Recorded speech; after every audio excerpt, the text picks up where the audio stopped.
안녕하세요. 저는 다른 사연자들 연령보단 조금 어린 편일지 모를 22살 여성입니다.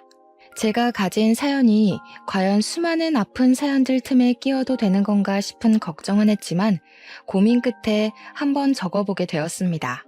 제가 얼마 전 우연히 컴퓨터를 하다가 한 라디오 사연을 듣게 되었는데요.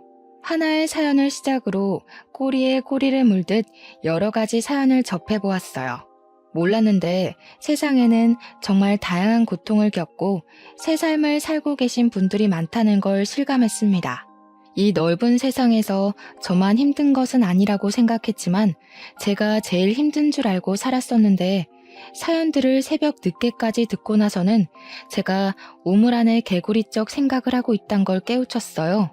라디오 사연들에는 주로 결혼 생활이나 가족 갈등 등이 많던데 저는 그런 류의 이야기가 아니라서 사연을 올려봐야겠다는 생각조차 해본 적이 없었습니다.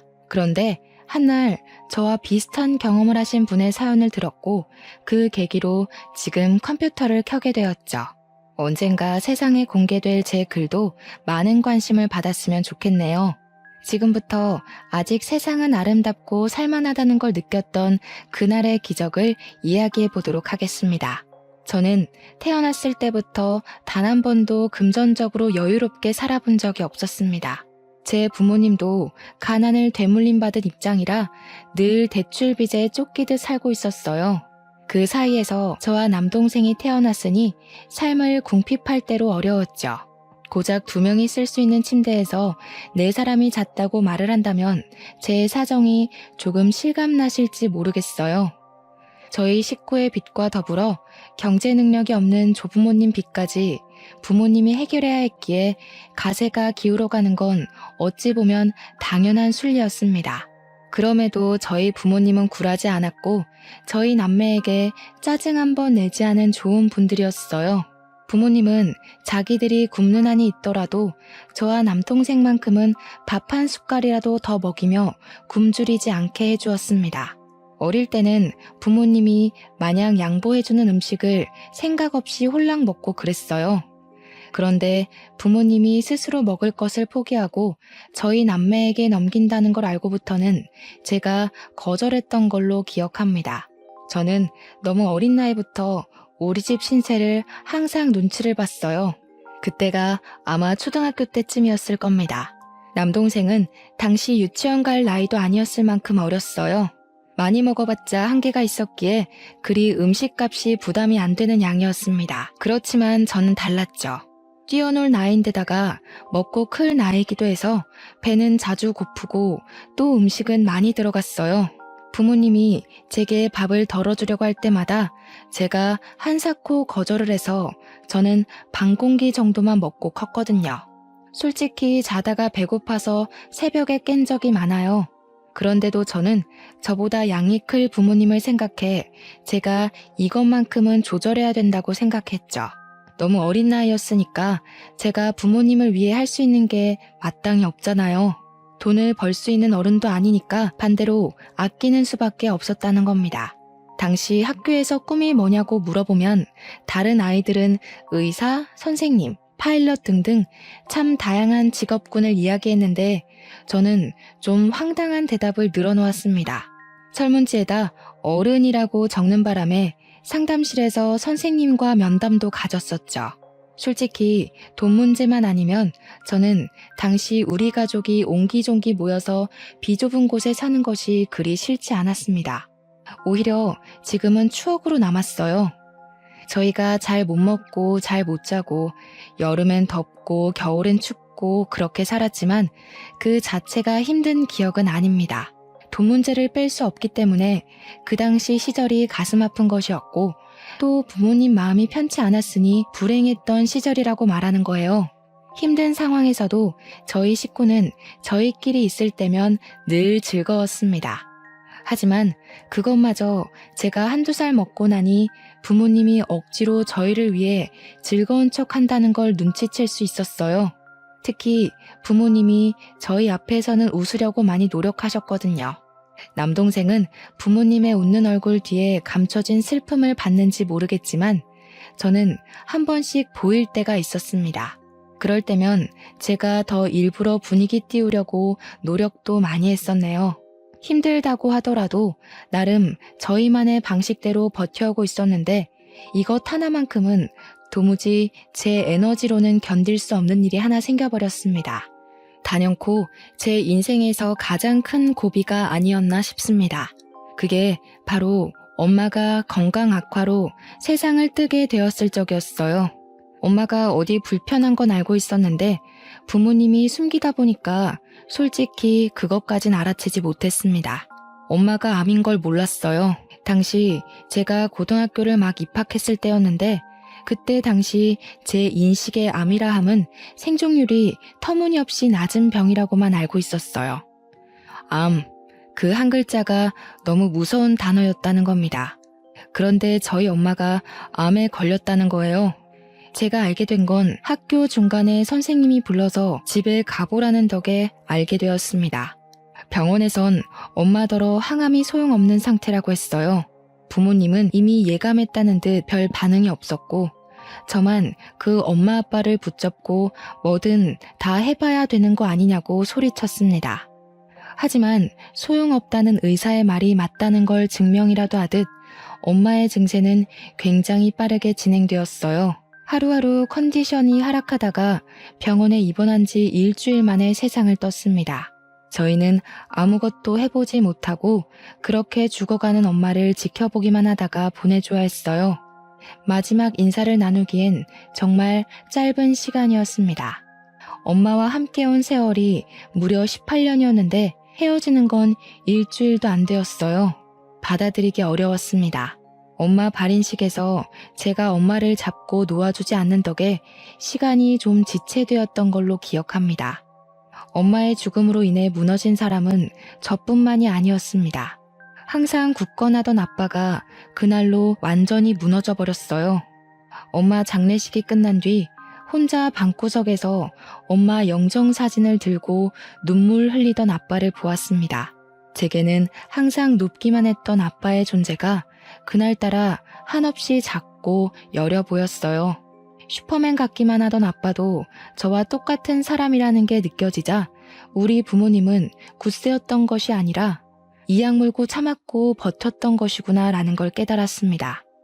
저는 한 단계 더 철이 들어버렸고 가족에게 배려하는 걸 넘어서 가족의 위치를 나누지 않는 사람이 되었어요. 부모님도 저와 같이 힘들 때 쉬고 싶고 슬플 때 울고 싶고 배고플 때 먹고 싶은 존재라는 걸 잊지 않고 기억했습니다. 저희 가정에선 두 기둥 중 하나의 기둥이 무너졌지만 세상은 저희가 마음을 추스를 때까지 기다려주지 않더라고요. 너무 힘들어도 아직 저희 남매에겐 남은 교육의 의무가 있잖아요. 학교를 가야만 했습니다. 저보다 더 어린 나이에 엄마를 잃은 남동생도 걱정이지만 문제는 아빠였어요. 아빠가 엄마를 잃은 후로는 삶의 희망을 놓다시피 하여 술로 세월을 보냈습니다. 엄마가 돌아가신 지 1년이 넘었을 때도 아빠는 엄마를 잊지 못해 영정사진 앞에서 술을 마셨어요. 그렇다고 아빠가 일도 안 하고 저희를 내버려 둔 건 아니었습니다. 일용직이나 1급을 받을 수 있는 막노동을 하면서 퇴근길에 술을 사와 매일 밤 취해서 잠이 들었어요. 아빠 건강이 걱정돼서 한날은 술 그만 마시면 안 되겠냐고 조심스레 물어보았습니다. 아빠, 이러면 우리 불안해. 우리더러 아빠까지 없으면 어떻게 살라고. 아빠 힘든 거 알지만 우리 생각해서 술 조금만 줄이면 안 될까? 미안해 딸. 우리 장녀 아빠가 좀 못났지? 엄마가 너무 보고 싶어서 술 없이 멀쩡한 정신으로 버티기가 힘드네. 아빠가 빨리 정신 차려야 되는데 미안해. 아빠 말로는 우리를 위해서라도 정신을 바로잡아야 하는데 마냥 두 다리 뻗고 자는 건 아직 안 되겠대요. 그나마 술을 마시면 기절하듯 쓰러질 수 있어서 먹는 거라고 했습니다. 그날 이후로 저는 더 이상 아빠에게 금주하라고 말 못했어요. 아빠의 고통이 제가 가늠 못할 정도라는 게 느껴져서 못 말리겠더라고요. 그렇게 아빠는 종종 술이 취하면 한참 신세를 한탄하다가 잠이 들곤 했습니다. 저는 아빠에게 술 그만 먹으라는 대신 술동무가 되어 주었어요. 같이 마셨다는 게 아니라 사이다를 가져와 아빠랑 이런저런 얘기를 하면서 회포 풀듯 놀았습니다. 아빠를 위로해주고 싶었어요. 저도 엄마가 너무 보고 싶은데 아빠는 저희 중에 엄마랑 가장 오래 함께한 사람이잖아요. 그래서 아빠가 하는 한탄을 들어주며 최대한 아빠 말에 동감하다가 엄마랑 연애 때 추억도 들려주라고 조르고 그랬어요. 저는 그저 아빠를 위로하고자 매일 학교 시간마다 사이다를 사들고 갔던 건데 놀랍게도 아빠가 위로를 제대로 받았나 봐요. 저희에게 술을 끊겠다고 선언을 하더라고요. 저희 남매 앞에선 다시 굳건했던 아빠의 모습으로 약속을 하더니 나중에 제게 따로 찾아와서는 손을 잡아주었습니다. 엄마가 딸 하나 잘 키워놨네. 철부지 아빠 신경 쓴다고 고생 많았다 우리 딸. 아빠가 우리 장녀한테 위로 많이 받았어. 어디서 이런 귀한 자식을 내 딸로 주셨을까? 고맙다. 아빠 이제 정신 똑바로 차리고 너희들만 보고 살게. 신기하게도 아빠가 다시 제 눈에 슈퍼맨으로 보이기 시작하자 저는 그동안 참아왔던 눈물이 터졌습니다. 의지할 사람이 생기니 자동적으로 마음을 놓게 되었던 것 같아요. 나름 장녀라고 듬직한 척했으나 사실 저도 한낱 고등학생이자 미성년자였단 말이죠. 아빠까지 잘못되면 저랑 동생이 홀로 남는데 얼마나 무섭고 불안했다고요. 아직은 제가 부모 보호 아래 있어야 할 존재라는 것이 이렇게 아빠 품에서 울면서 증명이 된 셈이었네요. 저희 식구는 예전 엄마가 있을 때처럼 없지만 밝았던 분위기로 다시 되돌아가고 있었습니다. 아빠도 일주일 내내 마시던 술을 주에 3회 정도로 줄였고 남동생은 공부를 잘해서 얼마 전 반에서 3등까지 했어요. 저는 집에 남자만 둘이다 보니까 엄마의 자리를 대신 흉내내고자 노력했습니다. 냉장고에 든 것은 없지만 엄마가 살아계실 때 아빠가 용돈을 준 적이 있었는데요. 그걸 한 번도 쓰지 않고 모아뒀었어요. 사실 그걸로 엄마가 위급해졌을 때 살리면 안 되겠냐고 했더니 제 마음은 갸륵하지만 제가 돈으로는 엄마를 살릴 수가 없다고 하더라고요. 아마 그 돈이 100만 원 남짓 했을 겁니다. 저는 엄마에게 보탬이 되지 못했던 그 돈으로 정말 소량의 재료만 사서 반찬과 밥을 만들어냈습니다. 계란이 좀 비싼 재료에 속했지만 그것만큼은 매번 꼭 샀어요. 한 사람 앞에 계란 한 개씩이면 생각보다 맛있게 식사를 즐길 수 있거든요. 저희가 주로 나물 반찬으로 비빔밥을 먹었으니까 계란은 비빔밥의 질을 높여주기에 탁월한 재료잖아요. 저희에겐 그것이 웬만한 전주 비빔밥 못지않게 맛있는 식사였습니다. 제가 20살이 되던 해 한시라도 빨리 어른이 되고 싶었던 저는 당연히 대학에는 관심 없었고 바로 돈벌이할 직장을 알아봤습니다. 20살까지 기다리는 게 솔직히 너무 힘들었어요. 어른까지 가는 길을 매일 달력에 체크하며 살아서 그런지 엄청 멀게 느껴지더라고요. 19살을 마지막으로 앞다퉜을 때는 눈 뜨면 다가올 다음날 때문에 설레서 잠도 못 잤습니다. 돈 벌 생각이 저희 없던 기운까지 모두 솟아나게 했거든요. 참, 그날 밤 억지로 잠을 자려고 하던 시간에 잠깐 화장실 간다고 나갔던 아빠의 목소리가 살짝 들리더라고요. 일어나서 창문을 살짝 열어봤는데 아빠가 동그란 달을 올려다보고 있었습니다. 양손을 꼭 모은 채로요. 순양아, 우리 자랑스런 장녀가 이제 20살이야. 우리가 애들만큼은 부족함 없이 키우자고 그렇게 약속했는데 내가 능력이 이 정도밖에 안 돼서 우리 첫째한테 대학을 하나 못 보내줘. 참 찌질한 아빠 같지 않아? 우리 애들 마땅히 사랑받고 자라야 하는데 하필 내 자식들 오는 바람에 고생만 하고 있으니 내가 참 부끄럽다. 아빠는 엄마에게 기도를 하고 있었습니다. 매일 제 이름을 따서 봄이 엄마라고만 부르던 아빠가 엄마 이름을 부르는 건 처음 봤어요. 문득 아빠가 엄마를 쫓아다녀서 연애하게 되었다던 말이 떠올랐습니다. 그 순간 엄마 이름을 부르는 아빠 목소리가 한 가정의 아빠라기보단 한 여자의 남자 같은 분위기였거든요. 제가 이미 대학은 관심 없다고 말해줬기 때문에 아빠가 제 대학에 아직도 신경을 쓰고 있는 줄 몰랐는데 그날 보고서는 좀 놀랐습니다. 그래서 더 열심히 살아야겠다고 생각했어요. 제가 대학을 가지 않았어도 만족스러운 삶을 살고 있다는 걸로 증명해 보이고 싶었습니다. 제가 일을 하기 시작하니 아빠 혼자 생활비를 담당할 때보단 제법 살림이 괜찮아졌습니다. 그럼에도 저는 밤낮으로 아르바이트를 했는데 틈틈이 구직공고 홈페이지를 방문해서 길게 자리 잡을 만한 곳을 알아봤어요. 마침 계약직으로 호텔 안내데스크에 사람을 뽑는다길래 지원을 했더니 바로 뽑혔지 뭡니까.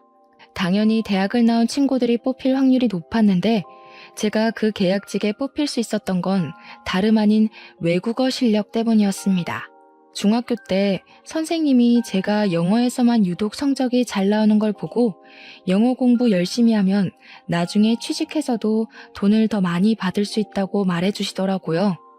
선생님의 말에 저는 영어만, 그것도 회화만 주구장창 공부했습니다.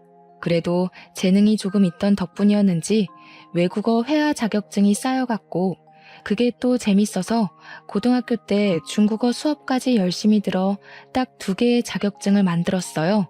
다른 학생들에 비해 스펙이 보잘것없었지만 면접에서 증명된 제 회화 실력은 고졸이었던 저를 취업에 덜컥 합격시켜줬습니다. 호텔 데스크다 보니까 꼭 주말에만 쉬는 것이 아니었어요. 주말이야말로 호텔은 피크이기 때문에 저는 평일에 교대 근무자와 번갈아 가며 쉬어야 했습니다. 그래도 쉬는 날이 무려 일주일에 2번이었어요. 누구에겐 당연한 조건이겠지만 아무도 없는 제겐 그 정도의 복지면 충분하다고 봤습니다. 그렇게 일을 하고 한 달째의 월급을 받았을 때 저는 너무 삭막하게만 살았던 우리 식구를 위해서 당일 여행을 계획했어요. 아빠는 여전히 일용직을 돌아다니고 있었기에 언제든지 쉴 수 있었고 마침 남동생도 방학이라서 시간 맞추기는 쉬웠죠.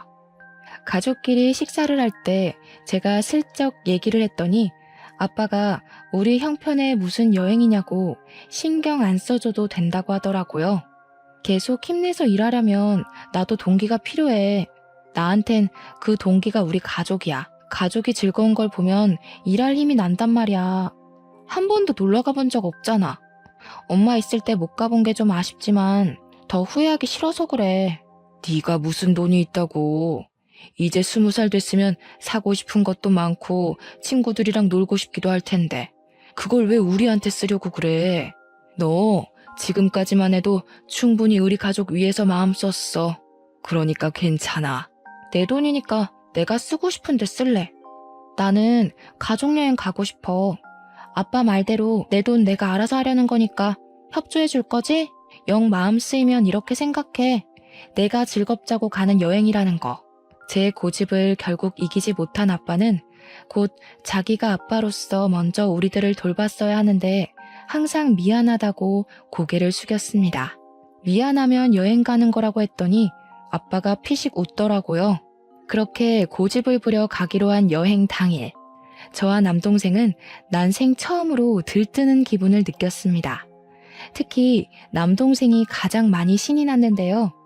제가 자전거 호수공원을 목적지로 정해서 그런 거일 겁니다. 누나, 가면 자전거도 탈 수 있는 거 맞지? 혹시 보호대도 같이 빌려주려나? 없으면 나 친구 집에 자전거 있는데 친구가 보호대 안 쓴대. 그거 가져올까? 보호대도 안전모도 다 있대. 자전거 공원이라서 입장권만 내면 자전거 종류별로 원 없이 탈 수 있어. 거기 호수 끼고 한 바퀴 돌면 공룡 솜사탕도 판대. 남동생은 제 말에 신이 나서 빨리 가자고 새벽 대바람부터 재촉을 했습니다. 평소에는 가장 늦게 일어나는 녀석이 그날따라 제일 먼저 일어나서 저와 아빠를 깨웠어요. 원래는 저희 집에 자전거가 없어서 남동생이 자전거를 볼 일이 없었거든요. 그런데 친구들 자전거로 연습을 했는지 어느 순간부터 자전거 타령을 하더라고요. 그걸 기억하고 있어서 저는 놀러갈 장소로 자전거 공원을 찾았던 겁니다. 저희는 그렇게 택시를 타고서 호수 입구까지 갔어요. 그곳에서 1.6km 정도는 더 가야 호수가 있는데 여기서부턴 도로가 없고 자전거를 타고 가야 된다고 해서 내렸습니다. 남동생은 여전히 들떠서 가장 빠릿빠릿 움직였어요. 저 빼고 아빠랑 남동생은 자전거를 탈 수 있었기 때문에 저는 아빠 뒤에 올라탔습니다. 그리고 저희 셋은 그대로 호수가 있다는 곳으로 달렸죠. 평일이라서 사람이 그렇게 많지 않아 더 좋았습니다. 그렇게 도착한 호수공원. 그곳에서 저는 평생 잊지 못할 경험을 하게 되었어요. 지금 생각해도 간 떨어지는 일이었네요. 만약 그날 제가 그곳 가지 않았다면 누군가는 가족을 잃은 아픔 때문에 무너지고 말았겠죠. 저희가 엄마를 잃고 한동안 정신을 차리지 못했던 것처럼요. 저는 호수 구경을 위해서 사진 찍고 놀았고 아빠랑 남동생은 자전거로 달리기 시합을 하면서 놀고 있던 때였습니다. 호수를 보고 있는 관광객 중엔 저랑 어떤 노란색 외투를 걸치고 있는 할머니밖에 없었어요. 좀 전까지도 몇몇 사람들 있었는데 그새 다른 곳으로 가버렸나 보더라고요. 그때까지만 해도 호수공원은 산새 지저귀는 소리가 울리며 평화로운 분위기를 내었습니다. 그러다 제가 찍었던 사진을 확인한다고 잠깐 몸을 돌린 사이 뒤에서 풍덩 하는 소리가 들린 겁니다. 누가 들어도 물에 빠지는 소리여서 다시 뒤를 돌아봤는데 좀 전까지만 해도 분명 있었던 할머니가 사라져버린 게 아니겠습니까? 그리고 할머니가 있던 곳엔 호숫물이 일렁이고 있었습니다. 놀란 저는 들고 있던 휴대폰을 내팽겨치고 그쪽으로 달려갔어요. 허우적거리고 있는 할머니에게 손을 뻗어 잡아당겼습니다. 제가 가까이 있었고 빨리 발견했기 때문에 할머니를 붙잡을 수 있었어요. 조금만 늦었다면 할머니가 손에서 멀어졌거나 가라앉고 말았을 겁니다. 그 몇 초의 간격 때문에 생사가 오갈 뻔했다는 사실은 여전히 제 심장을 빨리 뛰게 합니다. 할머니는 제가 건져 올리느라 씨름하는 사이 정신을 잃으셨어요. 사람이 물에 젖으면 그렇게나 무거워지는지 몰랐습니다. 상상 외로 무게가 엄청나더라고요. 아마 젖은 데다가 기절까지 했기 때문에 그 하중이 말도 못하게 강했습니다. 그래서 저 혼자 할머니를 건진다는 건 정말 힘든 일이었다는 거죠. 아빠랑 남동생은 그새 멀리 갔는지 보이지도 않았습니다. 저는 정말 이악 물고 할머니를 끌어올렸어요. 노력했지만 좀 오래 걸렸습니다. 할머니, 정신 차려보세요. 어떡해. 저기요, 여기 사람이 다쳤어요. 할머니, 일어나 보세요. 제발 정신 차리세요. 할머니는 그새 물을 많이 먹었는지 깨어날 기미가 안 보였습니다. 제가 너무 오래 시간을 끄는 바람에 저 때문에 잘못된 것 같아 무섭기까지 했어요. 그렇다고 가만히 있지 않았습니다. 학교 보건 시간에 배웠던 CPR을 실시하면서 인공호흡으로 할머니가 깰 때까지 반복했어요. 끝내 눈을 뜬 할머니는 물을 토하면서 금세 바들바들 떨기 시작했습니다. 저는 안심하기도 잠시 제가 입고 있던 가디건을 허겁지겁 벗어 할머니를 덮어드렸습니다. 그리고 주머니에 없던 휴대폰을 찾아봤어요. 바닥에 떨어져 있는 휴대폰을 주워와서 빨리 할머니 곁으로 돌아왔죠. 119에 전화를 했고 얼마 뒤 구급차가 왔는데 그 사이 아빠랑 남동생도 돌아오는 덕에 우리 셋은 할머니와 함께 119를 타고 병원으로 갔습니다. 그날 여행 솔직히 한 2시간 정도밖에 못 놀았을 거예요. 원래는 호수공원 안으로 더 들어가면 있는 식당에서 근사한 식사까지 하려던 게 계획이었는데 깔끔히 포기하고 병원행을 선택한 겁니다. 가족이 같이 있던 것도 아닌 것 같았는데 할머니만 혼자 보낼 수 없겠더라고요. 아빠도 남동생도 흔쾌히 제 의사를 따라주었습니다. 병원에 도착해서 알았는데 할머니는 알츠하이머 병을 앓고 계셨다고 합니다. 실종 신고가 들어와 있던 할머니라고 했고 병원에서 가족들을 불렀으니 걱정 말라고 고생하셨다고 하면서 그만 우리더러 집에 가도 좋다고 했습니다. 할머니는 이제 무사하다고 했어요. 저는 옷을 갈아입고 병원 침대에 누워있는 할머니에게 가서 마지막 인사를 나눴습니다. 생전 처음 사람을 구해봤다 보니까 그래도 인사는 하고 떠나고 싶더라고요. 할머니, 어디 가시면 안 되고 여기 선생님들 말씀 잘 듣고 있다가 꼭 가족 만나셔야 돼요. 알겠죠? 가족 옆에 붙어 있어야지 안전한 거예요. 가족들 지금 많이 걱정하시겠다. 좀 있으면 가족들 온대요. 저는 이만 갈게요. 알츠하이머 때문에 사람 말을 잘 인지를 못하는 건지 할머니는 제 말을 듣는 둥 마는 둥 반응했습니다.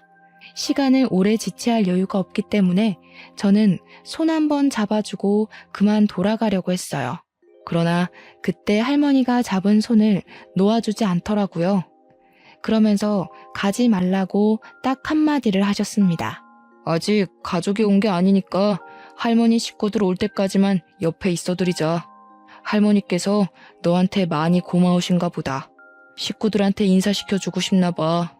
그렇잖아도 할머니가 또 사라질까봐 걱정되었던 저는 시원하게 제시해준 아빠의 제안에 마음 놓고 응했습니다.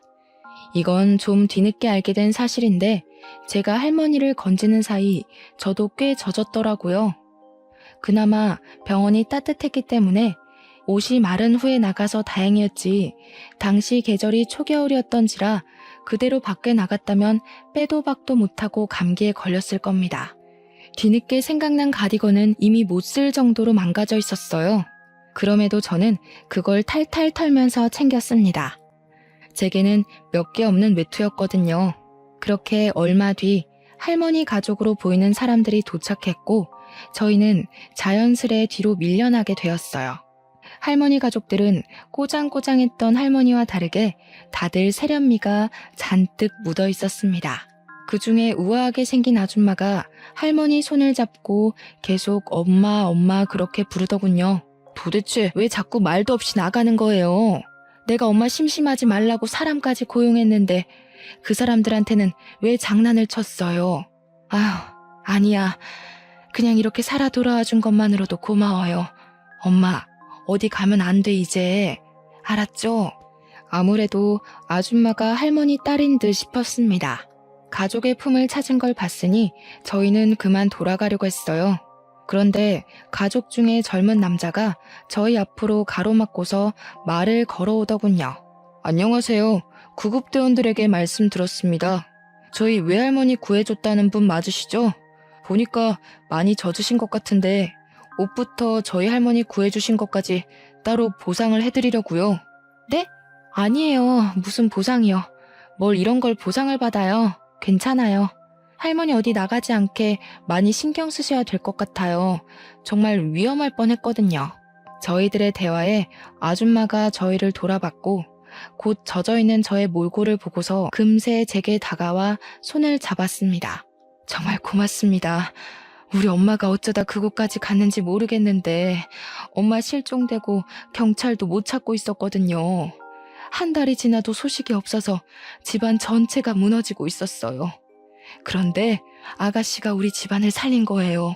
아줌마가 엄마를 잃어 집안 전체가 절망에 빠졌었다는 얘기를 들은 저는 과거에 저희 식구 모습이 떠올랐습니다. 저희 엄마도 선뜻 도와주는 누군가가 있었다면 혹시 괜찮지 않았을까 싶어서 문득 보고 싶더라고요. 그리고 그 아줌마는 남자가 했던 제안을 저희 가족에게 똑같이 제시하였는데요. 어떤 보상이라도 해주고 싶다고 제발 거절하지 말아달라고 하는 거 아니겠습니까? 이러지 마세요. 저 돈 받으려고 할머니를 구한 게 아니에요. 이러면 제가 다른 뜻 가지고 접근한 사람 같잖아요. 그런 의도 아니었다는 거 아니까 저희가 보상하겠다는 겁니다. 우리 엄마 목숨에 저희 식구뿐만 아니라 저희가 운영하는 사업장 식구들의 목숨도 달려 있었어요. 저 이렇게 아가씨 못 보냅니다. 그 집 식구 전체가 저희 가족을 붙잡고 놔주질 않아서 얼마나 난감했는지 모릅니다. 그냥 하는 소리면 이미 저희를 보내고도 남았겠죠. 이 사람들은 저희에게 꼭 연락을 달라고 안 하면 찾아가겠다고 하면서까지 진심을 보였어요. 그러면서 귀가하는 것도 친히 데려다 주는 거 있죠? 차에서 내려서 감사 인사를 했더니 보조석에 앉아있던 아줌마가 따라 내려서는 한 번 더 제 손을 꼭 잡더라고요. 꼭 연락해요. 이거 그냥 하는 소리 아니에요. 알겠죠? 내가 부담스러운 거면 아가씨가 구한 할머니가 주는 거라고 생각해요. 부탁할게요. 할 수 없이 저는 아줌마의 제안에 수긍을 했습니다. 안 그러면 안 보내줄 것 같았거든요. 그렇게 다시 일상으로 돌아갔고 저는 안내 데스크로서 할 일을 열심히 했어요. 제가 있는 안내 데스크는 예약을 담당하는 곳이 아니라 주차 관리나 호텔에 관한 층수별 위치, 내부 질의를 묻는 곳이었습니다. 바쁘진 않았고 어떻게 보면 인사하는 로봇 정도의 느낌이었네요. 여느 때와 같이 그날도 각도 신경 쓰며 고객들께 인사를 하고 있었습니다. 그런데 그곳에서 지난날 제가 구해줬던 할머니 딸인 아줌마를 보았어요. 예기치 못한 만남이라 놀라서 쳐다만 보고 있었는데 그 바람에 아줌마가 저한테 오는 것도 있고 인사를 깜빡했지 뭡니까. 뒤늦게 급히 고개 숙여 인사를 했더니 아줌마가 제법 서운한 표정으로 제게 말했습니다. 왜 연락 안 했어요? 제가 아가씨 연락만 하루 종일 기다렸는데. 뒷조사한 건 미안하지만 저한텐 아가씨가 그만큼 중요한 사람이라고요. 부담스럽다는 거 알아요. 하지만 지금은 저희 엄마가 아가씨를 찾아서 이렇게 결례를 무릅쓰고 뒷조사를 해버렸어요. 웬 중년 남자를 달고 찾아온 아줌마는 제게 장황한 설명을 늘어놓으면서 서운함을 비췄습니다. 할머니가 저를 찾는다는 건 솔직히 좀 놀라운 소식이었어요. 저를 잠깐 봤을 텐데 알츠하이머임에도 당시의 일이 충격이었던지라 저를 기억하고 계신가 봐요. 할머니를 만나고 싶은 건 솔깃한 말씀이었지만 여전히 다른 건 부담스러워서 저는 또다시 거절 의사를 내비쳤습니다. 죄송해요. 저희 정말 괜찮아요. 할머니께서 몸 건강히 잘 계신다니 다행이에요. 직접 찾아뵙는 건 조금 어려울 것 같아요. 할머니께도 죄송하다고 전해주세요. 참 야무지고 욕심 없는 선량함이네요. 제 주위에는 욕망이 드글거리는 사람들밖에 없는데 드라마에서나 나올 법한 사람이 실제로도 있다는 게 놀라워요. 그래서 아가씨를 더 알아가고 싶어요. 아줌마한테 제가 굉장히 좋은 이미지인가 봅니다. 저희가 당시만 해도 얼굴 본 지 겨우 2번밖에 안 되는 사이였거든요. 그런데 저에 대해 얼마나 알고 계신다고 좋은 사람이라 보는지 모르겠더군요. 반감이 들었다기보다는 뭐든지 그냥 제가 보상받도록 설득하기 위한 게임 같았어요. 근무 시간이라 제 시간을 오래 뺏을 수 없던 아줌마는 퇴근 시간까지 저를 기다린다고 했습니다. 저와 같이 갈 데가 있다고 하더라고요. 어쩔 수 없이 퇴근하고 아줌마를 따르게 된 저는 아줌마 자차를 타고 목적지 모르는 곳으로 이동을 했습니다. 처음 보는 곳으로 도착하더니 내리라고 하길래 머릿속은 의문투성이었지만 일단은 내렸어요. 웬 아파트로 들어가는 아줌마에게 어디 가는 거냐고 슬쩍 물어봤으나 그저 우리 가족이 있는 곳에 가는 거라고 두루뭉술하게만 대답해 주시더군요. 그렇게 아줌마의 안내로 들어가게 된 호실 안에서 저는 아빠와 남동생을 발견했습니다. 집 내부는 셋이서 방을 나눠 쓰기에 적당했고 이전 우리 집과 비교도 안 될 만큼 크고 좋은 집이었어요. 거실에 풀어져 있는 짐과 가족들을 보니 순간 아줌마가 데려온 이곳이 뭔지 예상이 되더라고요. 네, 보답이에요. 우리 엄마 목숨에 비하면 정말 보잘것없는 보상이지만 그 외에 내 도움이 필요하면 언제든지 연락해요. 무슨 일이 있어도 아가씨 일이라면 내가 도울 거예요. 역시나 이 집을 저희한테 준다는 거 아니겠습니까? 남동생은 이미 신이 나 있었고 아빠도 겸연쩍어 했으나 좋아하는 티가 상당히 났습니다. 아줌마가 이렇게까지 하는 이유는 그저 제가 자신 엄마를 구해준 것만이 아니었어요. 자기가 이혼 소송 중에 있는데 호텔 오너였던 할머니가 사라지는 바람에 남편 쪽에서 자꾸 호텔 지분에 장난질을 하려 했다는 겁니다. 할머니가 살아있는 걸 밝혀야만 해결되는 문제였다고 했어요. 저 아니었다면 집안 망했을 거라고 하던 게 다 그 이유였던 겁니다. 이 집은 팔든 말든 아가씨 거예요. 우리 엄마 목숨 살리고 집안의 목숨까지 살렸으니 이렇게 담례를 하는 건 사회생활에서 당연하다고 생각해요. 아가씨 딱 보니까 주기만 하지 받는 건 잘 못하는 사람인 것 같은데 인생 잘 살아가려면 받는 법 좀 연습해야겠어요. 아줌마는 혹시라도 제가 또 거절을 할까봐 옆에서 계속 설득을 했습니다. 물론 집을 받는다는 게 부담스럽긴 했지만 거절할 생각은 없었어요. 저 혼자였다면 몰라 남동생이랑 아빠가 고생해온 걸 생각하면 이걸 거절할 수가 없겠더라고요. 또다시 그 가난의 구렁텅이에 식구들을 데려다 놓는 건 안 될 일이잖아요.